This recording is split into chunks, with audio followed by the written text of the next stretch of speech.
দর্শক, ট্যারিফের বর্তমান যে পরিস্থিতি এবং যুক্তরাষ্ট্রের সাথে বাংলাদেশের ট্যারিফ প্রসঙ্গ নিয়ে যে আলোচনা চলছে, এই বিষয়টি নিয়ে আরেকটু বিস্তারিত আলাপে আমাদের সাথে আজ যুক্ত হচ্ছেন অর্থনীতিবিদ ডক্টর আব্দুর রাজ্জাক। ডক্টর আব্দুর রাজ্জাক, আপনাকে স্বাগত জানাচ্ছি অর্থযোগের আজকের এই আয়োজনে। প্রথমে যেটি জানতে চাই, এই যুক্তরাষ্ট্রের ট্যারিফ প্রসঙ্গ নিয়ে এই যে আমাদের দ্বিতীয় দফার আলোচনা বা বৈঠক শুরু হয়েছে, সেটি নিয়ে আসলে আপনি কতটুকু আশাবাদী এবং কি মনে করেন কি পরিস্থিতি দাঁড়াতে পারে? ধন্যবাদ আপনাকে আমাকে এখানে সংযুক্ত করার জন্য।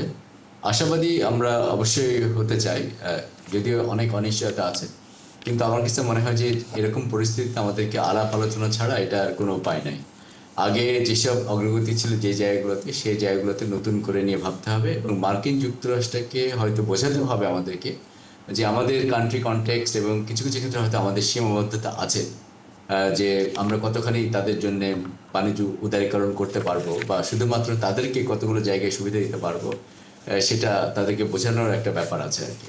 আর আমি মনে করি যে কিছু যদি কন্ডিশনস থাকে, বাংলাদেশ হয়তো আশা করতে পারে যে জিনিসটা এরকম হতে পারে যদি একটু সময় দেওয়া হয়, যে সব হয়তো আমরা এখন মেনে নেব না, কিন্তু ধাপে ধাপেও যদি আমরা করতে পারি, এরকম একটা আলোচনা হতে পারে। সুতরাং আলোচনার প্রেক্ষিতে আমাদেরকে সিদ্ধান্ত নিতে হবে যে আমরা কত প্র্যাগম্যাটিক ওয়েতে এই জিনিসটাকে ডিল করতে পারি। আমরা এছাড়া আরও একটি বিষয় একটু প্রসঙ্গ তুলতে চাই, সেখানে হচ্ছে আমরা যদি আজকে ডোনাল্ড ট্রাম্পের তার সর্বশেষ ঘটনার কথা যদি আমরা বলি, তিনি কিন্তু ইতিমধ্যেই বলেছেন 1 আগস্ট থেকে শুল্ক যেটি আরোপিত হয়েছে যে যে দেশের উপর যেরকম, সেটি কিন্তু ইতিমধ্যেই তিনি বলেছেন যে এটি সর্বশেষ সিদ্ধান্ত। এর মাঝখানে অর্থাৎ 1 আগস্টের আগে তাদের কোনো দেশের যদি কোনো ধরনের আপত্তি থাকে, কোনো ধরনের আলোচনা যদি করতে চায়, সেটা করার ক্ষেত্রে তিনি বলেছেন। তাহলে সেই ক্ষেত্রে সেই সময় পর্যন্ত আসলে আমরা কি আমাদের আলোচনা শেষ করতে পারবো বলে মনে করেন? দেখুন, এটা একটা সুযোগ, এই সুযোগে আমাদের সদ্ব্যবহার করে আমাদের সর্বোচ্চ চেষ্টা চালিয়ে যেতে হবে। এখন আসলে কি কন্ডিশনারিজ তারা ইম্পোজ করতে চায়, সেখানে আমাদের ক্ষমতা আছে কিনা, সেটা একটা অন্য একটি ব্যাপার। যেহেতু সুযোগ আছে, সুযোগেরটা সদ্ব্যবহার করার জন্য সর্বাত্মক প্রচেষ্টা চালাতে হবে।